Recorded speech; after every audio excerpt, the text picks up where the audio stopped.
အားလုံးပဲမင်္ဂလာပါခင်ဗျာပြီးခဲ့တဲ့ပိုင်းမှာတော့ကိုရင်မေတော်ဟာဝူခုံးခေါင်းပေါ်ကစွတ်ပေးဖို့အော်ထုတ်လေးတစ်လုံးနဲ့ဂွင်းချင်းမှန်တန်ကိုဆရာတော်ကိုတင်ပေးပြီးပြန်သွားခဲ့ပါတယ်ဝူခုံးလည်းဆရာတော်ဒီရောက်တော့အော်ထုတ်လေးကိုတွေးတော့အရန်ကိုလိုချင်သွားခဲ့ပါတယ်သူဟာဆရာတော်ဒီက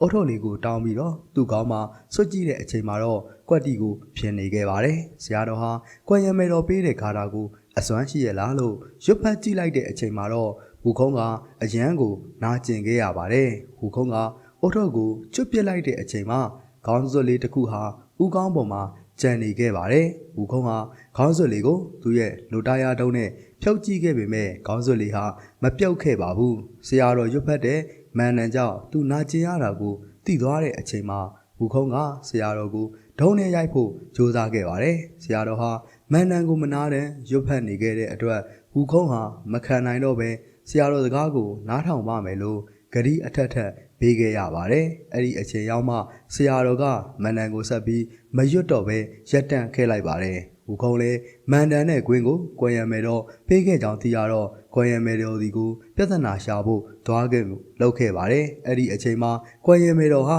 ဆရာတော်ရဲ့မြင်းကိုစားခဲ့တဲ့နဂါမင်းသားလေးရဲ့ယောဂါကိုကုသပေးပြီးဝူခုံးစီကိုရောက်ရှိလာခဲ့ပါတယ်။ဝူခုံးကသူ့ရဲ့ခေါင်းစွပ်လေးကိုဖြုတ်ပေးဖို့ပြောခဲ့ပေမဲ့လည်းကွယ်ရမယ်တော်ကဝူကုန်းဟာထိတ်ရခက်လို့ဒီကောင်းစုကိုစွတ်ထားရတာဖြစ်ကြောင်းနဲ့ကျန်းစာတွေပြင်ပြီးပြန်လာရင်ချုပ်ပေးမှဖြစ်ကြောင်းပြောခဲ့ပါတယ်။ဆုလက်အနေနဲ့ဝူကုန်းက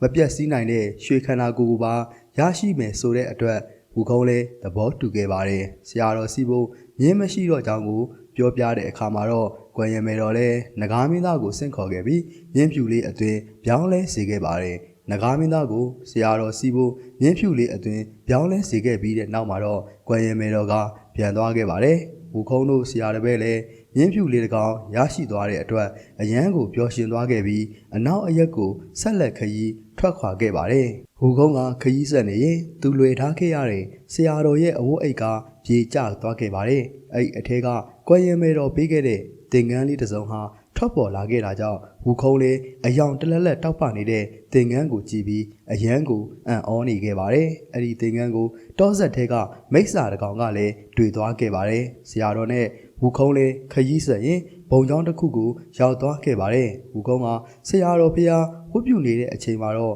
ဘုံကျောင်းတစ်ခုလုံးကိုလှည့်ပတ်ကြည့်နေခဲ့ပါတယ်။ဘုံကျောင်းထဲမှာခေါင်းလောင်းကိုတွေးတဲ့အချိန်မှာတော့မြောက်တို့ရဲ့သဘာဝအတိုင်းသူဟာခေါင်းလောင်းကိုအဆက်မပြတ်တီးပါတော့တယ်။စူညံတဲ့ခေါင်းလောင်းတန်ကြောင့်ကျောင်းမှာရှိတဲ့ဘုံကြီးအားလုံးထွက်လာခဲ့ကြပါတယ်။ကျောင်းနိုင်ဆရာတော်ထွက်လာတဲ့အချိန်မှာထန်ဆန်းကိုတော်ကသူဟာအနောက်အရက်ကိုကျန်းစာပင်းဖို့ထွက်လာခဲ့တယ်။ထန်ဆန်းကိုတော်ဖြစ်တော့မိတ်ဆက်ခဲ့ပါတယ်။ကျောင်းနိုင်ဆရာတော်ကထန်ဆန်းကိုတော်ကိုလက်ဖက်ရည်ဖြင့်ဧည့်ခံခဲ့ပါတယ်။ထန်ဆန်းကိုတော်ကြီးမှာဘာအဖိုးတန်ပစ္စည်းပါလဲလို့မေးတဲ့အချိန်မှာတော့ထန်ဆန်းကိုတော်ကဘာမှမပါဘူးလို့ပြောခဲ့ပါတယ်။ဝူခုံးကသူ့ဆရာတော်ကိုအထင်သေးမှဆိုလို့အဖိုးတန်သင်္ကန်းတစ်ထည်ပါတယ်လို့ပြန်ပြောခဲ့ပါတယ်။ကျောင်းနိုင်ဆရာတော်နဲ့သူ့တပည့်တွေလည်းအဲ့ဒီစကားကိုကြားတော့ရေမောနေခဲ့ပါတယ်။ဘာလို့လဲဆိုတော့သူတို့ကျောင်းမှာအဖိုးတန်သင်္ကန်းတွေထည့်ထားတဲ့ဗီဒီယိုတွေကကြက်တီရီကန်းအပြည့်ရှိနေလို့ပါပဲ။ကျောင်းနိုင်ဆရာတော်ဟာဝူခုံးတို့ကိုကြွားတဲ့အနေနဲ့သူ့ရဲ့အဖိုးတန်သင်္ကန်းတွေကို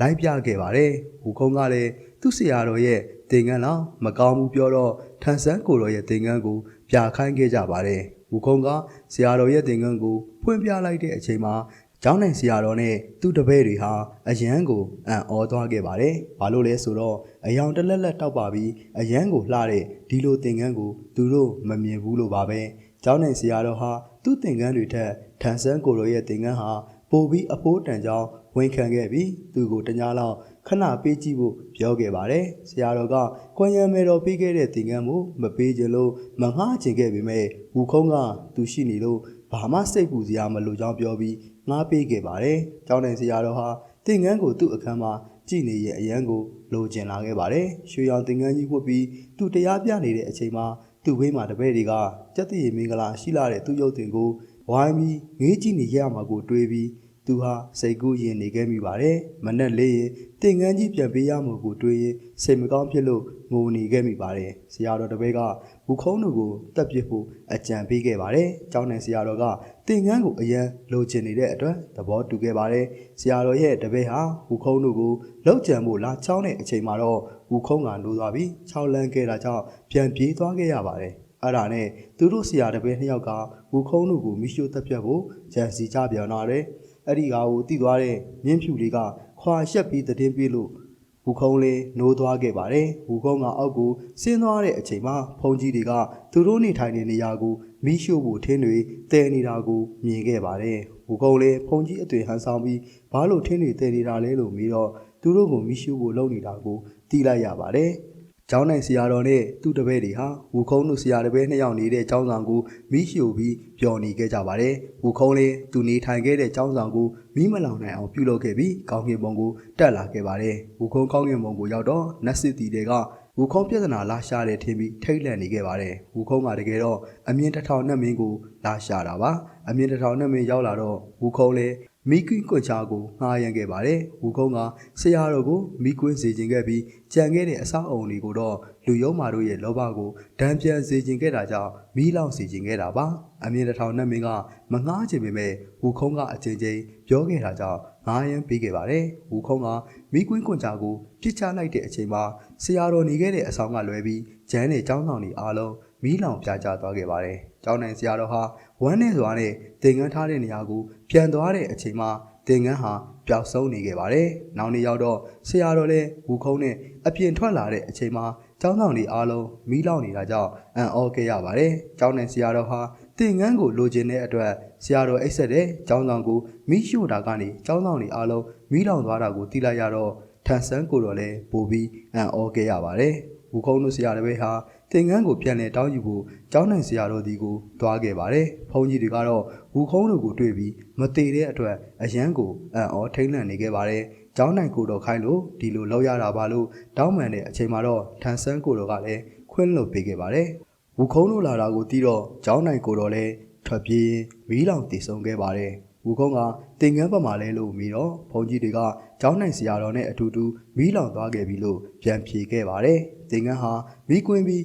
းမီးမလောင်နိုင်တဲ့အတွက်မိစ္ဆာတကောင်ကောင်ယူဆောင်သွားတာဖြစ်နိုင်လို့ဒီဘက်ဝန်းကျင်မှာဘယ်မိစ္ဆာတွေရှိလဲလို့ဝူခုံးကမေးခဲ့ပါတယ်။ဘုန်းကြီးတွေကဘုန်းကြီးကျောင်းနဲ့9မိုင်အကွာမဟူယာလှိုင်ကူမှာမိစ္ဆာတကောင်ရှိကြောင်းပြောတော့ဝူခုံးလေးမိစ္ဆာကိုရှာဖို့ထွက်လာခဲ့ပါတယ်။မိစ္ဆာလှိုင်ကူမှာတော့မိစ္ဆာဟာတင်ငန်းကိုရခဲ့တဲ့အတွက်အောင်တီအောင်သားစားတောင်းနေခဲ့ပါတယ်။အဲ့ဒီအချိန်မှာဝူခုံးဟာရောက်ရှိလာပြီးမိစ္ဆာတွေနဲ့တိုက်ခိုက်ပါတော့တယ်။ဝူခုံးကတင်ငန်းထုတ်ပေးဖို့ပြောခဲ့ပေမဲ့လည်းမိစ္ဆာတွေကဝူခုံးဟာကြောက်စိမ့်ဧကရီရဲ့မြင်းစိမ့်ထုတ်ပြီးတော့လောင်ပြောင်နေခဲ့တာကြောင့်ဒေါသထွက်သွားပြီးအပြင်းအထန်တိုက်ခိုက်ကြပါတော့တယ်။ဝူခုံးရဲ့တိုက်ခိုက်မှုကိုမခံနိုင်လို့မိစ္ဆာဟာထွက်ပြေးသွားခဲ့ပါတယ်။ဝူခုံးကမိစ္ဆာနောက်ကိုလိုက်ရင်ထောင်ကြားတစ်ခုတည်းပိတ်မိသွားပြီးမိစ္ဆာရဲ့ဖမ်းဆီးခြင်းကိုခံခဲ့ရပါတယ်။ဝူခုံးလည်းဖမ်းဆီးခံရကနေလွတ်မြောက်တဲ့အချိန်မှာအပြင်းအထန်ပြန်လည်တိုက်ခိုက်ခဲ့ပါတယ်။မိစ္ဆာဟာမခံနိုင်ပဲထပ်မံထွက်ပြေးပျောက်ကွယ်သွားခဲ့ပါတယ်။မိစ္ဆာဟာအစွမ်းအနှဲငယ်ရှိတာကြောင့်ဝူခုံးဟာမဖမ်းမိခဲ့ပါဘူး။အဲ့ဒါနဲ့ဝူခုံးလည်းဆရာတော်ဒီမှာအကျိုးအကြောင်းပြန်လည်ရှင်းပြခဲ့ပါတယ်။ဆရာတော်ကတင်ငန်းပြန်မရနိုင်တော့ဘူးလားလို့မေးတော့ဝူခုံးလည်းစိတ်ပူစရာမလိုဘူးဆိုပြီးမိစ္ဆာတွေဒီကိုကျောင်းနိုင်ဆရာတော်ဟန်ဆောင်ပြီးထပ်မံသွားရောက်ခဲ့ပါတယ်။မိစ္ဆာဟာကျောင်းနိုင်ဆရာတော်လာတာကိုသိတော့တင်ငန်းကိုဖွက်ထားခဲ့ပါတယ်။ဝူခုံးလည်းတင်ငန်းဝတ်ယုံလာပွဲအတွက်လာတယ်ပြောတော့မိစ္ဆာလည်းအံ့ဩသွားခဲ့ပါတယ်။မိစ္ဆာလည်းညှင်းလို့မရတဲ့အတွက်ဝန်ခံခဲ့ရပါတယ်။ဝူခုံးလည်းတင်ငန်းကိုပြကြည့်ဖို့အချိန်ချင်းပြောတဲ့အတွက်မိစ္ဆာလည်းတင်ငန်းကိုထုတ်ပြလိုက်ပါတယ်။ဝူခုံးလည်းမူလအသွင်ပြောင်းပြီးမိစ္ဆာကိုထပ်မံတိုက်ခိုက်ခဲ့ပါတယ်။မိစ္ဆာဟာဒီတစ်ခါမှလည်းထွက်ပြေးလွတ်မြောက်သွားခဲ့ပြန်တယ်။ဝူခုံးလေးဆရာတော်ကိုအကျိုးကြောင့်ပြောပြပြီးဒီကိစ္စဟာကွယ်ရမေတော်ကျောင်းမှာဖြစ်လို့ကွယ်ရမေတော်ကိုအကျိုးအကြောင်းပြောဖို့ကောင်းငင်ပုံကိုထွက်လာခဲ့ပါတယ်။ကွယ်ရမေတော်လည်းဝူခုံးကိုကူညီဖို့လူပြည်ကိုဆင့်ခဲ့ဖို့သဘောတူညီခဲ့ပါတယ်။ကွယ်ရမေတော်မိစ္ဆာနေနေတဲ့အခန်းနဲ့ဝူခုံးတို့ဆရာတပည့်တွေပြဿနာတက်ကြတဲ့အခန်းတွေကိုတော့နောင်လာမယ့်အခန်းကိုမှဆက်လက်ကြည့်ရှုအားပေးကြပါအောင်